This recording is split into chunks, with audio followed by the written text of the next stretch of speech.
friends, this is Satyam Kumar, and once again, I am here to explain or analyze what is in the section of Hindu editorial. Hindu editorial के sections में आज हम लोगों को क्या पढ़ना है, उसी पे आज हम लोग चर्चा करेंगे। और आज का जो टॉपिक है, आज का जो एडिटोरियल है, उसका टाइटल है फेयर प्ले। जो प्ले होना चाहिए, जो खेल है वो फेयर होना चाहिए, जस्टिस होना चाहिए, है ना, और फ्री फ्रॉम सेल्फ इंटरेस्ट होना चाहिए, प्रेजुडिस्ड नहीं होना चाहिए, ओके, फेवरेटिज्म का कोई केस नहीं होना चाहिए। तो जो फेयर प्ले है उसको ब्रीज करना है, ओके, उनको ब्रीज करना है। मीन्स जो डिवीजन है मेल और फीमेल में, जो डिवीजन है ना, उसको क्या करना है, उसको ब्रीज करना है ना, उसको ब्रीज करना है, उसको जोड़ना है।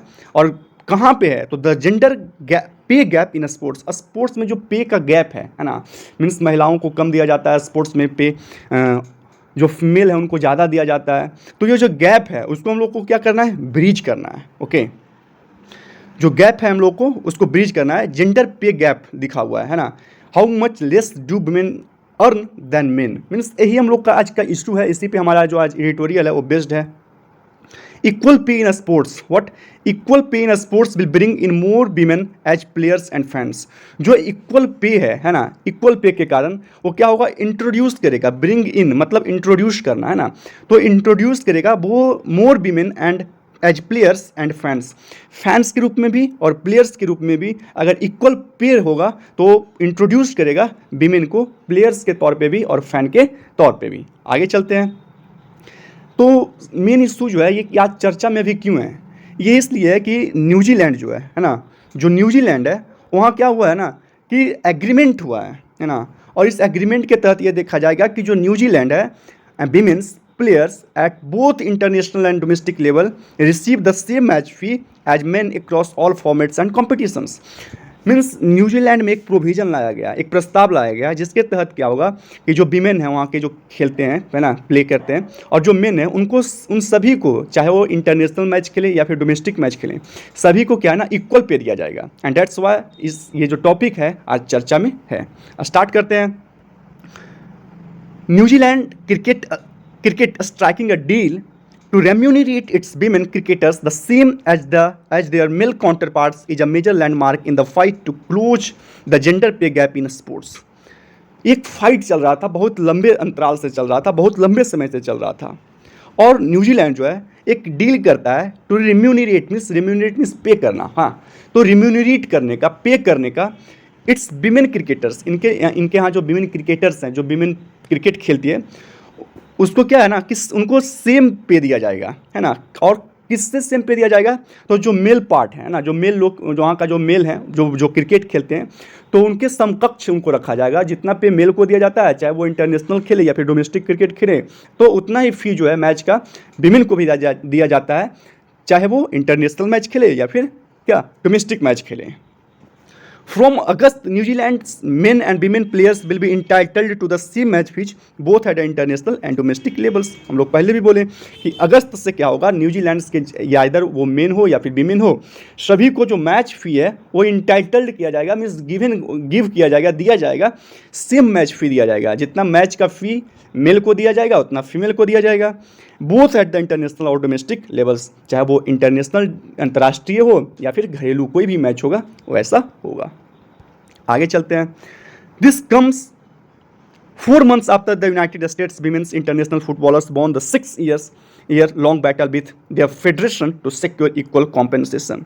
और ये जो लड़ाई है, ये जो फाइट है ना, ये फाइट जो है 4 महीने के बाद आया है, वो कम जब यूनाइटेड स्टेट्स जो विमेंस नेशनल फुटबॉलर्स हैं, है ना, ये एक लड़ाई लड़ रहे थे कि उनको एक इक्वल पे दिया जाए, है ना, अपने फेडरेशन से, अपने संघ से वो एक लड़ाई लड़ रहे थे कि विमेन को भी क्या है एक इक्वल पे देना चाहिए।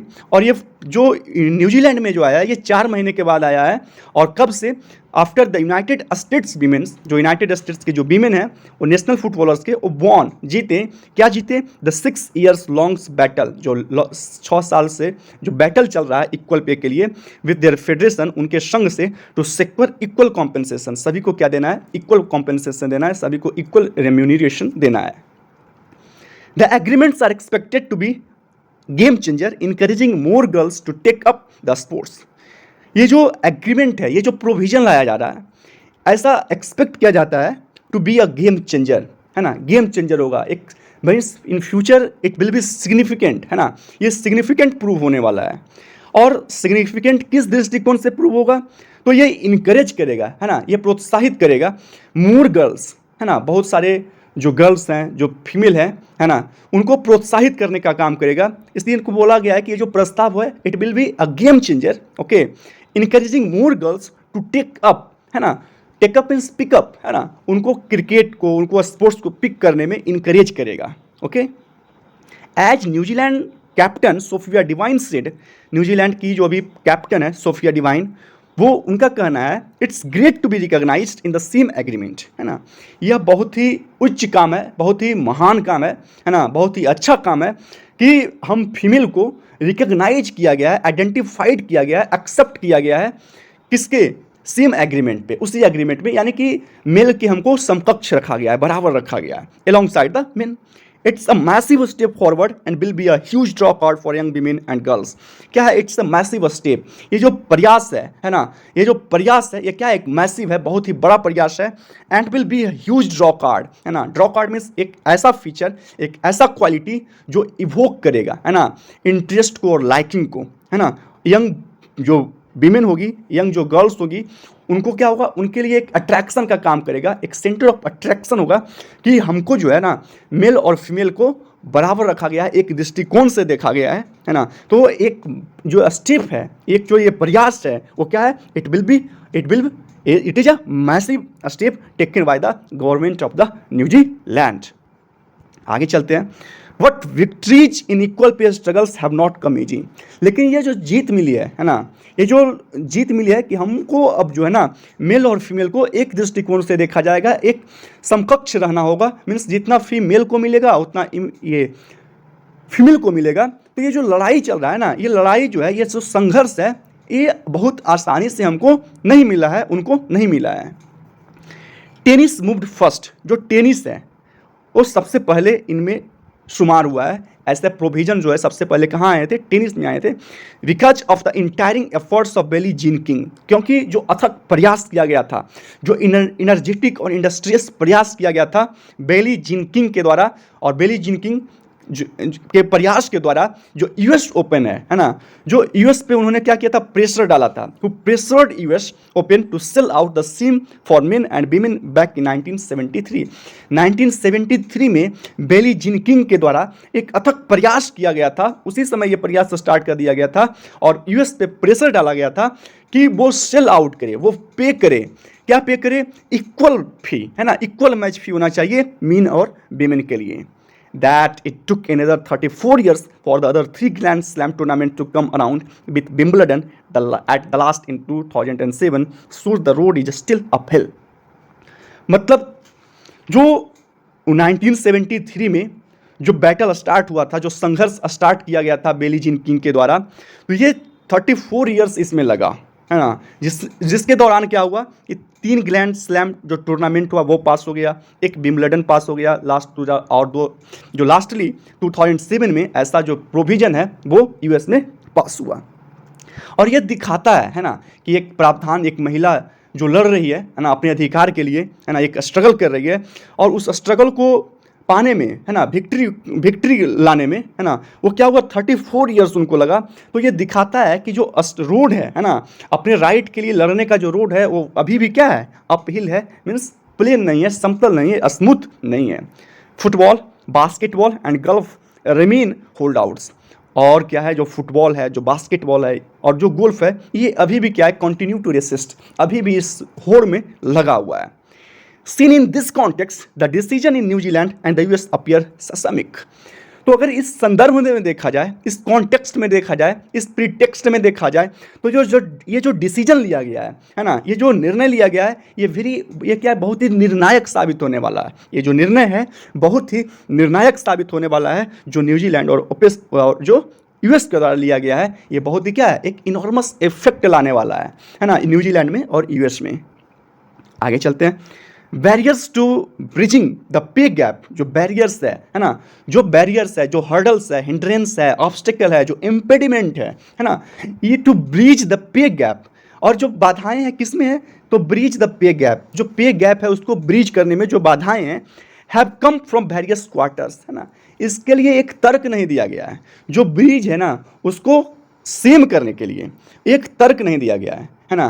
क्या है कि चाहे जो भी खेल हो, है ना, चाहे वीमेन खेले या मेल खेले, there is a need of stronger mentality, है ना, स्ट्रॉन्गर फिजिकल, है ना, you will have to be strong, physically strong, okay, mentally strong, means you will have to be solid, है ना, from inside and outside as well। आपको inside outside, है ना, दोनों तरह से आपको स्ट्रांग होना पड़ेगा, है ना। तो फिर मैच का जो फी है उसमें फिर कंसेशन क्यों, उसमें फिर महिलाओं को कम और फिर जो मेल है उनको ज़्यादा क्यों, ऐसा क्यों? तो इनके लिए बहुत सारा तर्क दिया गया है ना। इन टेनिस अगर देखा जाए, the sporting argument that men play best of 5 set matches at the major while the women best of 3 is of a match. ये तर्क दिया जाता है ना, कि जो मेन है वो 5 सेट मेजर खेलते हैं चैंपियनशिप में, और वहीं जो फीमेल होती है मात्र 3 सेट मेजर चैंपियंस में खेलती है। ये तर्क टेनिस में दिया जाता है। ओके, इन क्रिकेट, अगर क्रिकेट के संदर्भ में देखा जाए, अगर क्रिकेट के कॉन्टेक्स्ट में देखा जाए, तो any move to narrow the monetary gap between men and women, especially in India, is the third over by citing lower market ratings for the ladies game। और जो क्रिकेट है ना, तो जो एक कोई भी मूव जो नैरो करता है, जो संकीर्ण करता है मोनेटरी गैप को between men and women, specially in India, खास करके अगर इंडिया में देखा जाए, is the third over by citing, उसको कंफ्यूज किया जाता है, मीन्स डिसीजन लेने में अनेबल किया जाता है, और यह साइट करके, यह उल्लेख करके कि लोअर मार्केटिंग रेट के कारण, मीन्स लेडीज का जो गेम है उसका जो मार्केटिंग है, मार्केटिंग इन द सेंस कि कोई स्पॉन्सरशिप नहीं करता है, एडवर्टाइजमेंट के रूप में अगर देखा जाए, तो जो ये सब मार्केटिंग चलता है, वो लेडीज का जो मार्केटिंग रेट है इंडिया में वो क्या है, कम है। ऐसा आर्ग्यूमेंट क्रिकेट के कॉन्टेक्स्ट में दिया जाता है। What it would be prudent to focus on the factors that are holding women back: unequal opportunities, curtailed playing time, and lack of investment, है ना। अब क्या है, इट वुड बी प्रूडेंट, यह क्या एक प्रूडेंट होगा, मीन्स एक सैगेशियस कर सकते हैं, एक वाइज वे हो सकता है, to focus on the factors. हमको अब इस फैक्टर्स पे फोकस करना चाहिए, नॉट कि क्या आर्ग्यूमेंट दिया जा रहा है, क्या सही है और क्या गलत है। जो प्रूडेंट वे है ना, जो सैगेशियस वेज है, जो वाइज वेज है, क्या वाइज वेज जो है, और जो जुडिशियस वे है, तो हमको फैक्टर्स पे फोकस करना चाहिए कि जो वीमेन है, जो महिलाएं हैं, अभी भी पीछे क्यों हैं, क्या फैक्टर्स है, what are the factors. Okay, तो वो फैक्टर्स जो है वो अनइक्वल अपॉर्चुनिटीज़ है ना, जो अपॉर्चुनिटीज़ है वो अनइक्वल है, असमान अपॉर्चुनिटी दिया जाता है। कर्टिल्ड प्लेइंग टाइम, जो प्लेइंग टाइम है उसको कट कर दिया जाता है ना, कर्टिल्ड है। एंड लैक ऑफ इन्वेस्टमेंट, और उनमें इन्वेस्टमेंट भी कम किया जाता है। That's why these are the factors which must be focused on, है ना। और यही प्रूडेंट वे है ना, यही तरीका है, यही जो वाइज वेज है सोचने का, कि हमको फोकस करना चाहिए फैक्टर्स पे, कि महिलाएं जो है अभी भी अपना जो भागीदारी है वो कम कैसे निभा रही है ना, क्या कहाँ उनको हिंड्रेंसेज है, कहाँ उनको हर्डल्स सामना करना पड़ रहा है। Historically men taking to a sports and following a sports have been an organic exercise, largely because of social conditioning. Women, on the other hand, have been forced to internalize that a sporting participation and fandom are not for them. Historically, है ना, इतिहास इसका गवाह रहा है ना। क्या है कि men taking to part and following a sports have been organic exercises। जो मेल हैं, अगर वो किसी स्पोर्ट्स में पार्ट होते हैं, किसी स्पोर्ट्स का एक अभिन्न अंग बनते हैं, है ना, या फिर किसी स्पोर्ट्स को फॉलो करते हैं, तो ऐसा माना जाता है कि it is for the main, okay, because of organic exercise, because of organic exercise, ये ऑर्गेनिक एक्सरसाइज माना जाता है, एक फिजिकल एक्टिविटीज माना जाता है मेन के लिए। लेकिन उस वेमेन के अगर नज़रिए से देखा जाए तो ये क्या, it has been force to internalise, means women को फोर्स किया जाता है, बाध्य किया जाता है, उनको कॉम्पेल्ड किया जाता है टू इंटरनलाइज दैट, इनको यह आत्मसात कराया जाता है कि जो स्पोर्टिंग है और उसमें जो पार्टिसिपेशन है और जो फैंटेसी है, जो फैंडम है, वो आर नॉट फॉर दिम। वो वीमेन के लिए स्पोर्ट्स का एक अभिन्न अंग होना, उनमें फैंटेसी होना, this is not for women. Okay, आगे चलते हैं। No the need of the hour is to eliminate such barriers and improve access. अभी जो समय है ना, इसको हमको एलिमिनेट करना होगा, इसको हमको हटाना होगा, ऐसे बैरियर्स को, ऐसे बाधाओं को, जो हर्डल्स है, जो हिंड्रेंसेस है, जो इम्पेडिमेंट्स है ना, जो इम्पेडिमेंट्स आ रहे हैं विमेन को आगे बढ़ने में। तो ये सभी बैरियर्स को हमको हटाना होगा और विमेन का एक्सेस जो है ना, जो फीमेल का जो एक्सेस है स्पोर्ट्स तक, उसको क्या करना होगा, ईजी करना होगा, उसको स्मूथ करना होगा। Okay, the prime example in India is the success of Saina Nehwal and PV Sindhu. और जो प्राइम एग्जाम्पल है, जो प्रोमिनेंट एग्जाम्पल है ना इंडिया में, वो क्या है, means success of Saina Nehwal की जो सफलता है, पीवी सिंधु की जो सफलता है, ये प्राइम एग्जाम्पल है ना, प्रोमिनेंट एग्जाम्पल है किस चीज़ का, वो benefited from a reasonably well structured system, found success and rose to become highly paid stars in their own right. अपने ही अधिकार में, है ना, अगर सपोज दैट कि साइना नेहवाल हो या फिर पीवी सिंधु हो, अगर उनको एक वेल स्ट्रक्चर्ड सिस्टम नहीं मिलता, है ना, एक वेल स्ट्रक्चर्ड सिस्टम नहीं मिलता, they are unable to receive an advantage, है ना। बोथ साइना में ये नेहवाल और PV Sindhu, they become unable to receive an advantage. अगर एक वेल स्ट्रक्चर्ड सिस्टम नहीं मिलता तब ऐसा होता।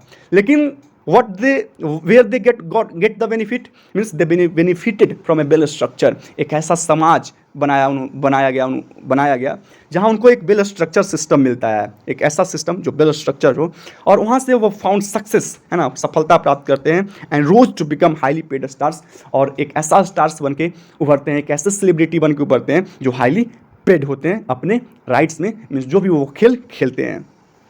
It will also help if the terms of the debate are widened. और ये हमेशा हम लोगों को हेल्प करेगा जो डिबेट का जो टर्म है ना, उसको थोड़ा वाइड करके देखा जाए, उसको संकीर्ण करके नहीं देखा जाए, है ना, उसको मेल और फीमेल के नज़रिए से नहीं देखा जाए, उसको जो मेंटलिटी है ना, जो स्ट्रॉन्ग मेंटलिटी है, जो स्ट्रॉन्ग, जो फिजिकली स्ट्रॉन्ग है, जो मेंटली स्ट्रॉन्ग है, जो सॉलिड है इनसाइड और आउटसाइड, तो उस नज़रिए से देखना चाहिए, ना कि कौन फीमेल है कौन मेल है, इस नज़रिए से हम लोग को नहीं देखना चाहिए। यानी कि जो डिबेट है ना, जिस चीज़ पे हम डिबेट कर रहे थे, उस डिबेट का जो टॉपिक है, उसको हम लोग को क्या करना चाहिए, वाइड करना चाहिए, नॉट नैरो करना चाहिए। Reducing the pay gap is also about being fair and respectful, है ना। रिड्यूसिंग द पे गैप, जो पे गैप का जो अंतर है ना, उसको कम करना एक निष्पक्ष और सम्मान होने का भी क्या है, सम्मान होने का भी एक वे है, एक तरीका है। Also about being fair and respectful, है ना, and recognising the efforts and excellence women bring to sports. और इससे हम लोग रिकॉग्नाइज करते हैं, है ना, इससे हम एक्सेप्ट करते हैं, क्या एक्सेप्ट करते हैं कि जो महिलाओं के द्वारा खेल में लाए जाने वाले प्रयास हैं, जो उत्कृष्टता है, तो उसको हम लोग क्या करते हैं, रिकॉग्नाइज करते हैं, है ना। ताकि हम लोग, ये कब होगा, जब रिड्यूस करेंगे पे गैप को, तभी जो है वीमेन है वो पार्टिसिपेट होंगे, है ना, स्पोर्ट्स में, और अब उनका जो एक्सलेंस है, उनका जो एफर्ट है, वो क्या होगा, रिवील होगा, है ना, सामने आएगा। It is time that vicious cycle of fewer women accessing sports, fewer women becoming professionals, and hence fewer women having commercial opportunities is broken, and the glacial pace of the journey towards pay parity has changed। यही समय है कि जो vicious cycle चल रहा है, जो दुष्चक्र चल रहा है, उसको क्या करना है, ब्रेक करना है ना, उसको क्या करना है, ब्रेक करना है। और वो दुष्चक्र किस चीज़ का चल रहा है, तो चक्र इस तरह से चल रहा है कि फ्यूअर वीमेन एक्सेसिंग स्पोर्ट्स। सबसे पहला चीज़ किया है कि बहुत कम महिलाएं जो है ना, वो स्पोर्ट्स में उनका एक्सेस हो पा रहा है। रिजल्ट ये हो रहा है कि फियर वीमेन बिकमिंग प्रोफेशनल्स, और जब पहुंच कम है तो जो प्रोफेशनल्स बनने का जो रास्ता है, प्रोफेशनल बनना है उस खेल को खेल कर, तो वो नहीं हो पा रहा है। और जब प्रोफेशनल बन नहीं रहे हैं, है ना, तो fewer women having commercial opportunities, बहुत कम लोगों के पास कमर्शियल अपॉर्चुनिटीज़ है ना। ये महिलाओं को कंधे से कंधा मिलाकर चलना है, तभी इस देश का, इस समाज का विकास होगा, है ना। तो जब उनको एक्सेस नहीं होगा, तब वो क्या होगा, वो प्रोफेशनल बनेंगे नहीं, और जब प्रोफेशनल बनेंगे नहीं तो उनको कमर्शियल अपॉर्चुनिटीज़ मिलेगा नहीं। तो ये एक चक्र चल रहा है जो दुष्चक्र है ना। ये चक्र जो है सही चक्र नहीं चल रहा है, इसका प्रभाव जो है बहुत ही घटिया है। तो इस चक्र को क्या करना है, हमको तोड़ना है ना, तोड़ना है। And the glacial pace of the journey towards pay parity has tend. और जो ग्लेशियल पेस है ना, जो मूव है, जो चेंज है, वो बहुत ही क्या है, ग्लेशियल है, बहुत ही स्लो है, बहुत ही स्लगिश है ना। तो जो ग्लेशियल पेस है ना, किस चीज़ में पेस है, of the journey towards pay parity. पे पैरिटी मीन्स जो वेतन में जो समानता का जो क्या करना है, उसको हैस्टेंड करना है। वेतन में जो समानता लाने का जो पेस है ना, जो स्पेस है उसको क्या करना है, जो स्लगिश स्पेस है, जो स्लो पेस है, उसको हेस्टेंड करना है, उसको क्विक करना है। Okay, women empowerment alone will improve society. बहुत ही अच्छा है कि जो विमेन का एम्पावरमेंट है ना, विमेन एम्पावरमेंट है, alone will improve the society. अगर किसी सोसाइटी का, है ना, किसी सोसाइटी का या किसी देश का, है ना, अगर हमको एम्पावर करना है उसको, तो सबसे अच्छा चीज़ है कि विमेन जो है, विमेन है, उसका एम्पावरमेंट किया जाए, क्योंकि विमेन को कहा जाता है कि backbone of society. What backbone of society, it's very imperative to empower women, and only then we can empower what society, and the country would be what, country would flourish and prosper and would be prosper. Okay, और यही है आज का जो editorial है, समाप्त होता है। ओके, तो आशा करते हैं कि आपको समझ में आया होगा। आपका क्या राय है ना, इस देश के विकास में what are the major role which women can play, है ना। हम लोगों को पता है कि विमेन का जो रोल है, that's very imperative in the development of our country. So what your thinking is, and what you think about the role of women, must comment in the comment box. I will wait for your comment. Thank you. Have a nice day. Bye bye.